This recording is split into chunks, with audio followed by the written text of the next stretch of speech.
বার্গারের পেটি ছাড়া আমি ইজি ওয়েতে যেভাবে বার্গারটা রেডি করি সেটাই আপনাদের সাথে শেয়ার করছি। তো প্রথমে এখানে ফ্রাই প্যানে তেল, পেঁয়াজ দিয়ে তার সাথে অল্প একটু লবণ দিয়ে ভালো করে ভেজে এখানে ক্যাপসিকাম দিয়ে দিয়েছি।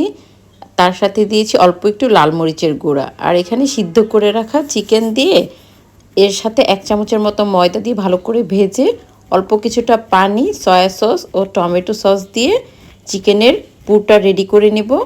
তারপর এখানে বার্গার বানটা মাঝখান থেকে কেটে আমার ঘরেই তৈরি হোমমেড মেয়োনিজ দিয়ে দিয়েছি মাঝখানে। আর তার সাথে দিয়ে দিয়েছি চিকেনের যে পুরটা রেডি করেছি সেই চিকেনের পুরটা শসা, টমেটো, লেটুস পাতা এর সাথে 1 স্লাইস করে চিজ দিয়ে দিয়েছি। আর হালকা ফ্রাই প্যানে এপিট ওপিট ভেজে নিয়েছি।